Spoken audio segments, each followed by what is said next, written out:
Welcome to Doors to Hope and Healing, an inside look at the many facets of work that is happening at the Department of Children and Families, between our staff, the families we serve, and our community partners.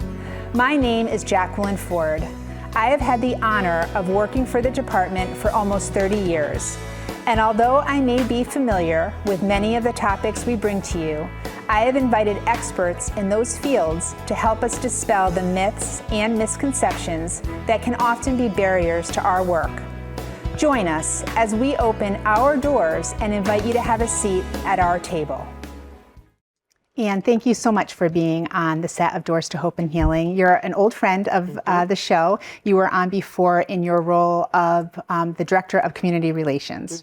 And today you're on our show to talk about a much different topic, a topic that I don't think, we've never had covered this on the show, but I also don't think that our viewers are aware of just the level of fire misuse that youth have in our state and across the country.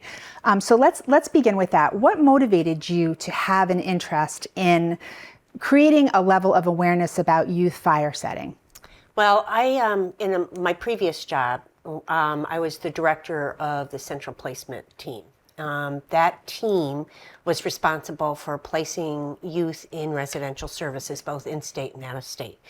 And I started to notice that there were a lot of kids that were being placed in residential services when they were misusing fire.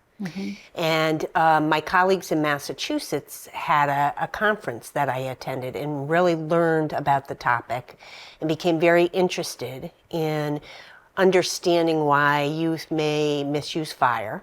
And then became trained and have done some training through the National Fire Academy on youth set fires. And it's been a passion of mine. And many of our kids that are involved with the Department of Children and Families may be in crisis, and they use fire as a way to really express themselves.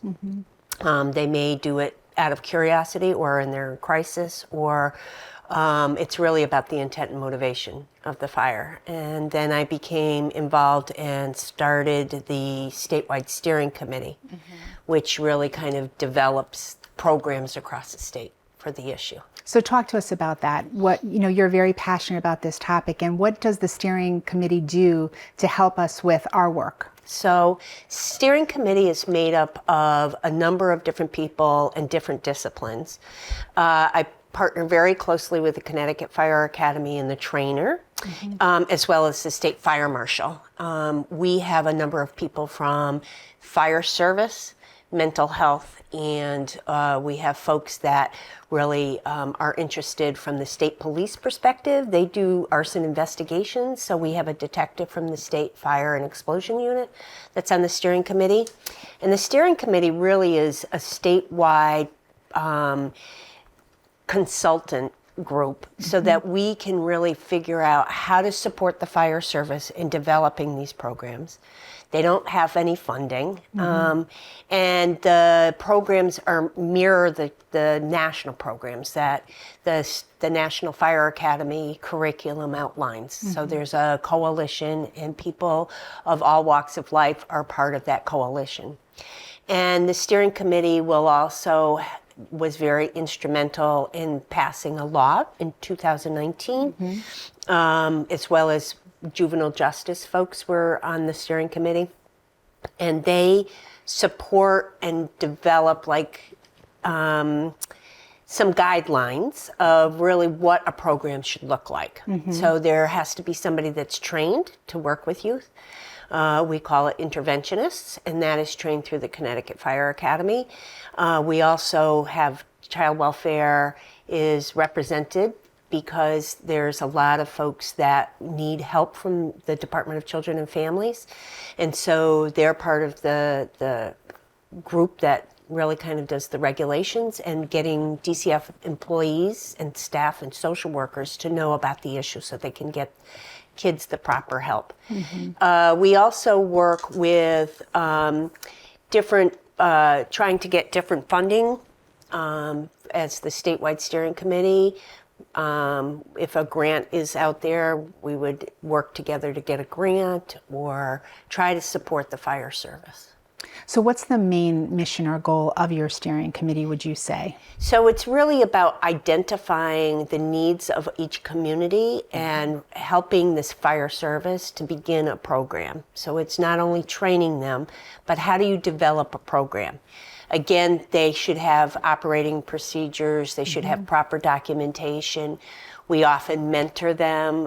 People on the steering committee are really good at developing the interventions. And so one fire service could call somebody on the steering committee to get that information. We have a group that works with our hospitals, the state-run hospital, Solnet, and they work with the kids. Solnet staff are trained, and so they identify when somebody's been misusing fire and what treatment they need. Again, it's really about supporting the program statewide to get started and keep it going. So are you finding that every community has a different need and they can operate separately from one another, but they're using each other as a support to build their own programming? But is the need different, would you say, community to community? Yeah, so the larger cities have more of an issue. So one small community, and each fire service has they're run independently. So they may not have the resources and the means.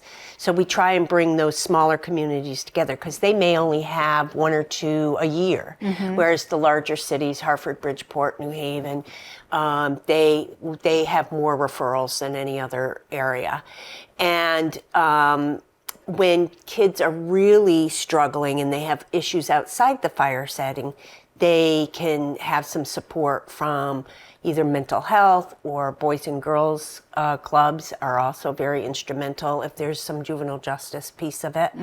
And the law that we passed, the Court Support Services Division, DCF, and the Fire Service were named. And what that has allowed is if a youth is arrested for fire setting, the judge can determine that the delinquency hearing could be suspended up to a year so that they can be placed in a program and get the education they need.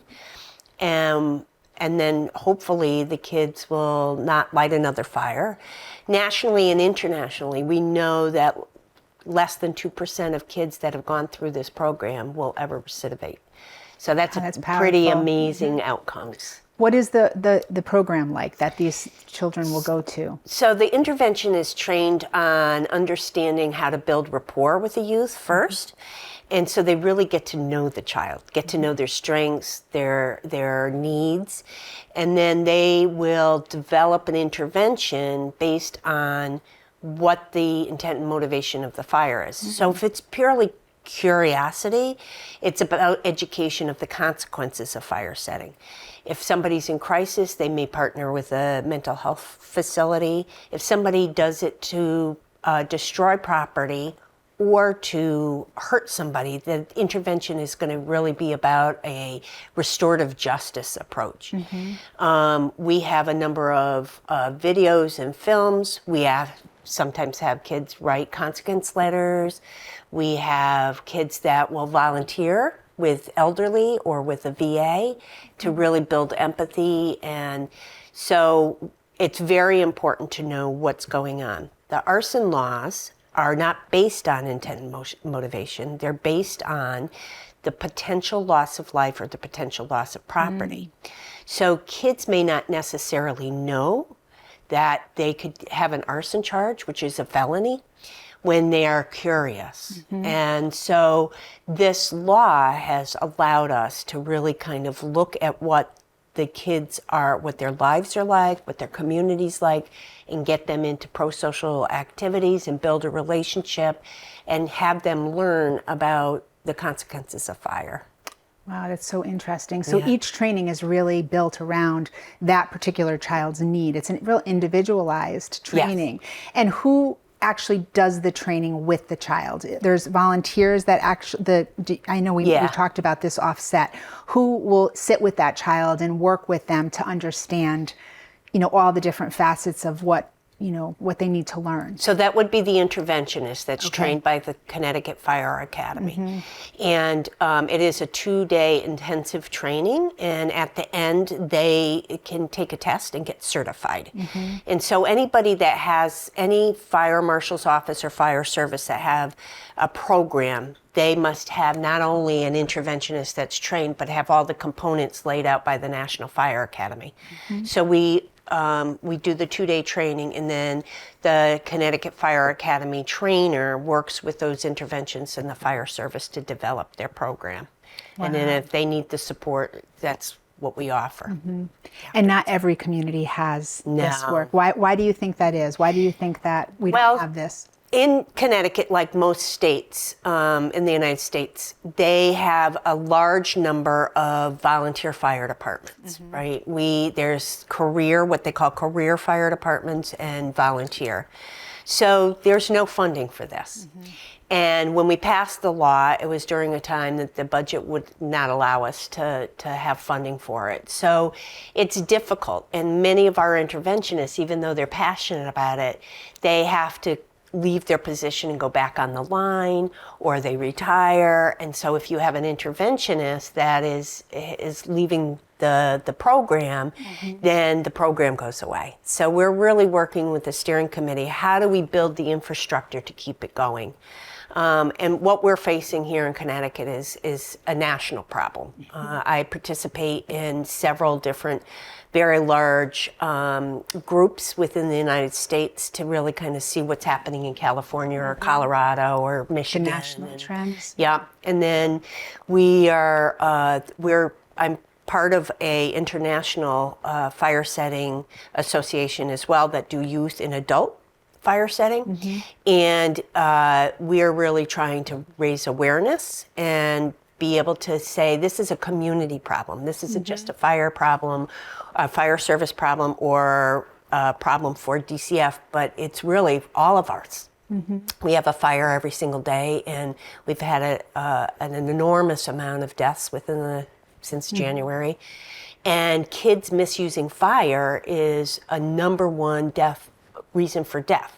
So especially for small children, they may choose to hide when they see a fire because they think it's going to go away, or they cover it up and makes the fire worse, and children die as a result of that. And so it's a very serious problem that's been going on since 1938 is when they first established it. This was Dr. Yarnell identified it as a real health problem, and that's how we developed the curriculum at the National Fire Academy.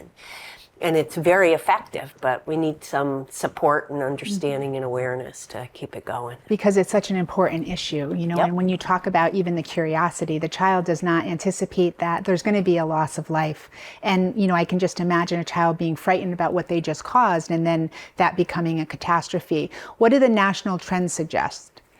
Well, I think it's different, and you can see how things have changed because of our building materials have changed, right? So fires are much, much faster, right? So by the time the fire department gets there, the home or the residence or the car or the woods could be fully engulfed because things are changing.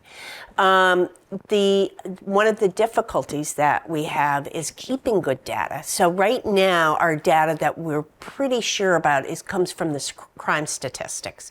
So if a youth is arrested for fire, then those statistics are pretty significant in looking at it. But we know that there was some research done, I think it was 2015, which estimated for every fire we know, there's 4 or 5 times more. Wow. Because it's not reported. It's it may be reported to the police or to a local fire department, but they don't keep that data. There was a database established, and it's called Y Fires. It's a national database. Again, the fire marshals have so many responsibilities. They're responsible for doing all of the inspections in multi-dwelling homes, all of the inspections for every firework tent, that they may not have the time. Right. And if they're volunteering and they're only paid for 2 or 3 hours a week, Right. they don't have the time to put the data in. So that's a big issue with our funding and with really knowing the true depth of the problem. It's much better since we've developed Y-Fires, and we're really trying to get folks from FEMA and from Vision 2020, which is a organization that really kind of helps with the design of any fire service projects, to really say we need help to identify it, keep good data, and really bring it into prevention, because it is prevention. And who oversees the Y-Fires? That's Vision 2020 has now taken that over, Okay. and it's been under a number of different things, but it was started through a FEMA grant. So. Yeah. Yeah. It's money and funding, with so many of the resources that we need, but this seems imperative. What policies and legislative measures have been taken into effect since your work with the fire misuse? So I think one of the things that we have seen with the new law passed, the courts have been really great. We have 2 courts that really on a regular basis will contact me or my colleagues and say that they have a kid that has been arrested. Again, it's not the referrals, and that sort of process hasn't been laid out because everybody that's on the steering committee is volunteering as well, right? So we really have to train more of our public defenders, the prosecutors, and the folks within the court system to let them know that this is a resource that's available to them. And we have to keep bringing programs on to make sure that we have the state covered. We're doing pretty good. We do encourage fire marshal's office to have more than one person trained so that if somebody leaves, there's somebody else that can take over. And because the kids are presenting with so many different personalities, ages, the extent of the fire, when there's multiple people trained, you can actually have an interventionist that works best with that child. Some people do well with smaller children. There's some people that love adolescents, and they do such a great job, and they love the work. I have many fire service personnel that call me and say, it's really made a difference in my life because I know I've made a difference in a child's life. So It goes that way, doesn't it? Yeah, it does. It does. So, and I know that there's lapse and gaps in the data, but do you have an age range of a child or? So nationally, it's boys, age 11 to 13 is been pretty consistent. We also know that there's been some research done, and not enough research, that about 80% may have a diagnosis of ADHD. Wow. Fire is really quite interesting because when you think about fire, it not only helps us, people are drawn to it, right? We have fires in our fireplace, so it's going to be soothing, especially for kids that are on the spectrum, have autism. Right. They could be soothed by that. It's something that a child that may have ADHD is really kind of fascinated, and they're impulsive, right? So we also train parents that they have to supervise and make sure that any ignition sources are locked up and supervised, and any use of fire is done in a proper way. It's kind of like when you bring a child to the ocean. You're not going to just let them go into the waves without being right there in case something happens. It's very effective. Our littler kids are great at being the safety officer in the home and teaching the parents really how to get out of the house and where ignition sources should be locked up. So we often use that technique to really have the children take responsibility for the safety in the home. And so it's really educating the family, the child, and awareness and supervision is really kind of what we work on. So how is this different from when the local fire departments come to the elementary schools and they teach them to, stop, drop, and roll and about fire safety? Is there a component worked into that type of a curriculum? Yeah, so I think it's a continuum. The education is typically with elementary school, although nationally there's a new program called Sound Off, which many states, we don't have it in Connecticut, many states use for older children. It's actually grade 2. So it's a continuum. And when you teach a child to stop, drop, and roll, and they see fire engines and fire hats, it really doesn't tell them about the dangers and the consequences of fire. True. And it really doesn't allow the child to be at the center. It's a group, and we may not know what if a child is misusing fire.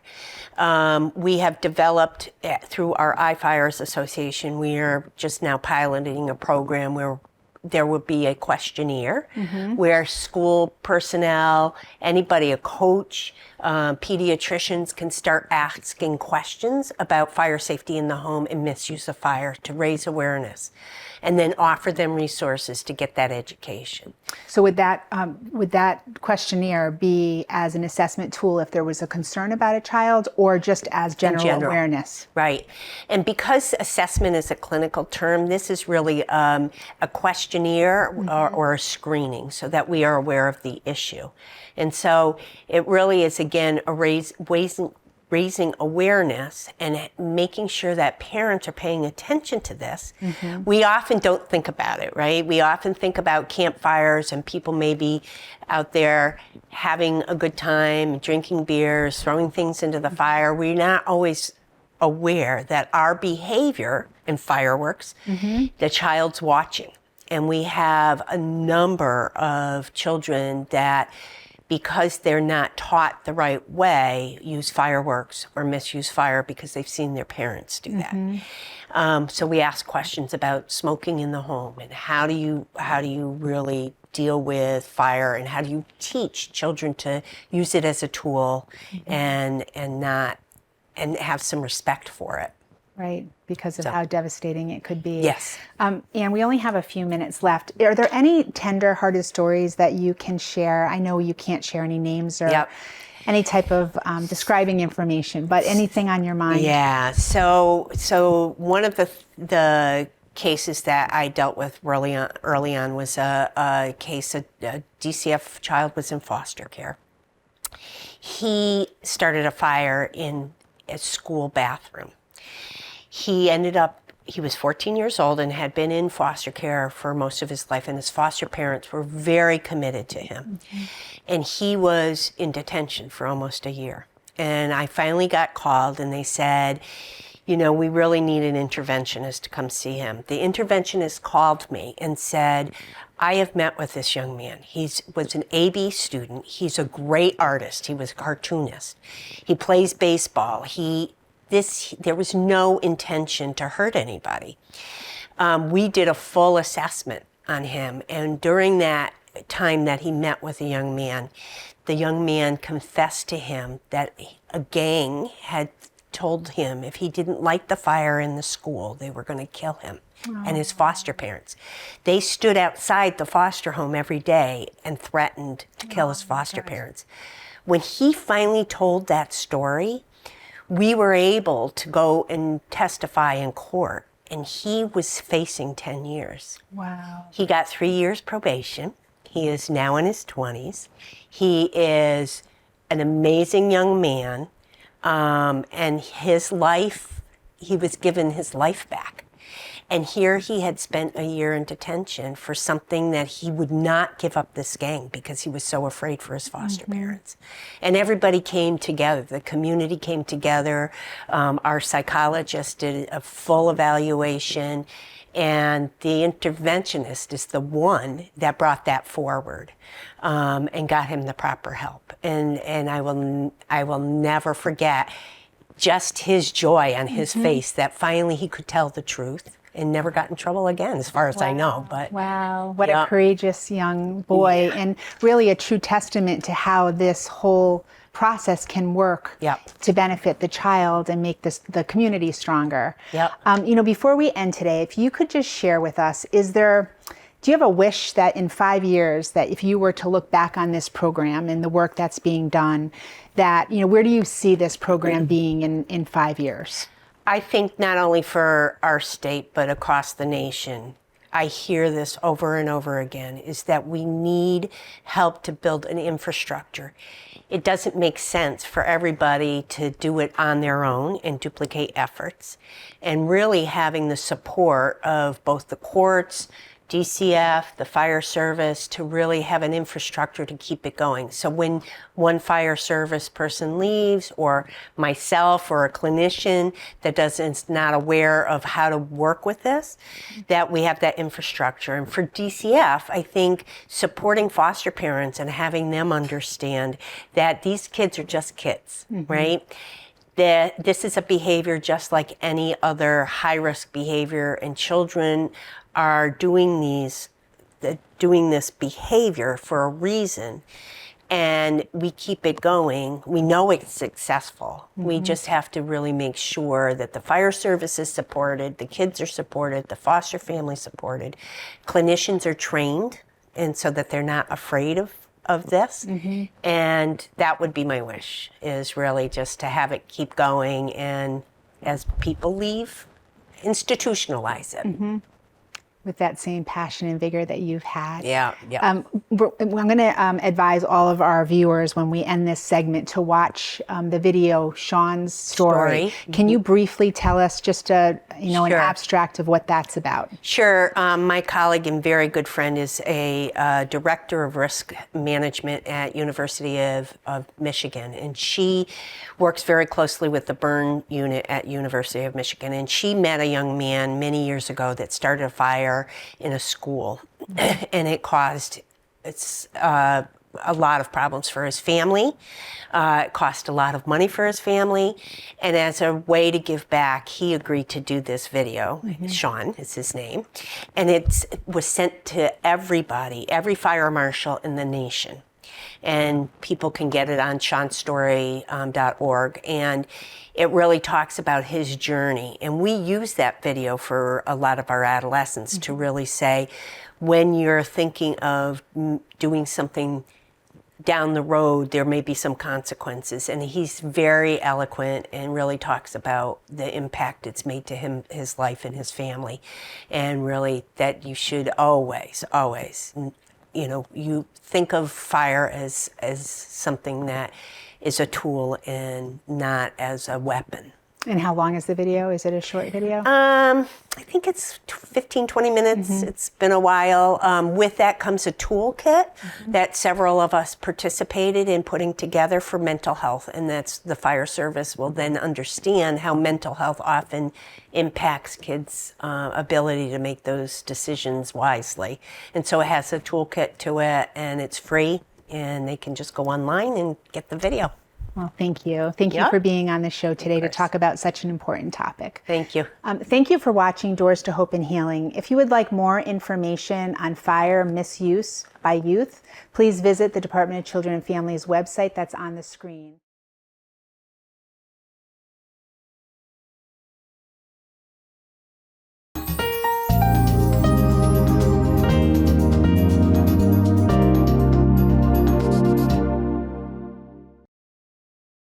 The Saybrook Fish House in Canton has been serving fresh seafood, chicken, and prime steaks for 40 years. Experience one of our 3 unique dining room settings, 2 with fireplaces, or relax in our cozy pub with a craft beer, wine by the glass, or specialty cocktail while enjoying a meal from our new lighter fare pub menu. Serving lunch and dinner Tuesday through Sunday. Reservations accepted for parties of 2 to 42. Gift cards always available. The Saybrook Fish House, nestled at the crossroads of routes 44, 202, and 179 in Canton.